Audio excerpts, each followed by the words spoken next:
The S&P 500 has often been considered as one of the best ways to invest completely passively in the stock market over the past couple of decades. So today I'll be answering a question that many Canadians might have, which is what is the best ETF between VFV and VOO? It means that in this video you'll discover what are the particularities of both of these ETFs and which one would be the best according to your own situation. But first, if this type of content interests you, make sure to join the North family by subscribing to the channel for only $0.0. The first step that is crucial for you to understand before to invest in anything is to understand in what you decide to invest. Both VFV and VOO are two passively managed ETFs that seeks to track the performance of the American S&P 500 index. This index has the particularity to track the 500 largest American companies in terms of their total valuation. So by investing either in VFV or VOO, you are directly investing into some of the biggest American companies, so businesses such as Nvidia, Microsoft, and Apple are all some of the biggest holdings of these ETFs. And since both of these ETFs only counts on about 500 stocks, it means that it will have a bigger ponderation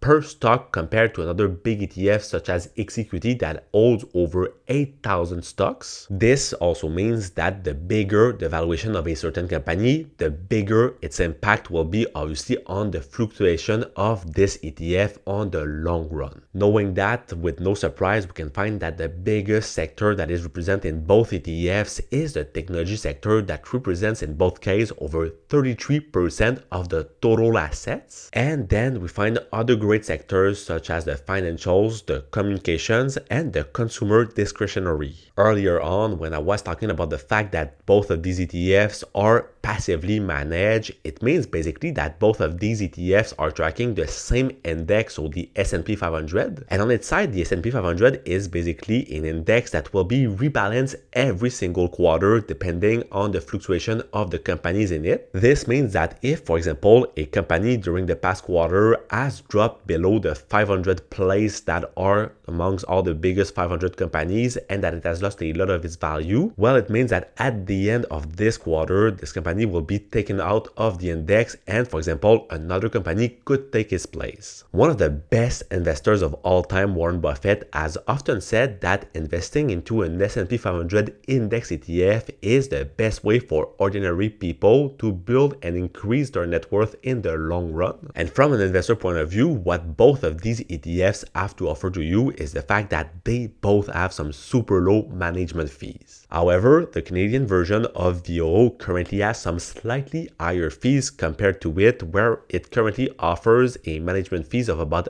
0.09% per year, or about $9 per fees that you'd pay annually on $10,000 invest. While on its side, VOO only has some super low management fees of about 0.03%, which means that you'd pay only $3 of fees per $10,000 invest. This is the first differences that we can find between both of these funds, and it comes from the fact that VOO currently has way more assets under its management, close to $600 billion, while on its side, VFV only has about $23 billion of assets under its management, meaning that VOO is able to have some larger economies of scale. And one of the other reasons why VOO also has some lower fees is because basically it is based in the US market. And so this means that they will have less operational transactions to make compared to VFV, which will also need to make the translation into Canadian currency. And this brings us to another big differences between both of these funds, which is the currency in which they are trading. Without any big surprise, since VOO is the original US fund, it is obviously trading into US dollars, where at the moment it is currently trading at around 600 USD or about 800 Canadian dollars. And on the upper end, its Canadian version, so VFV, will be trading Canadian dollars, where it currently is way cheaper, where it costs about 160 Canadian dollars per share. So obviously it makes it more attractive for an investor that won't have big amounts of money to invest in the stock market at the moment. Plus, one of the big pros of VFV is the fact that you won't have to pay any currency exchange fees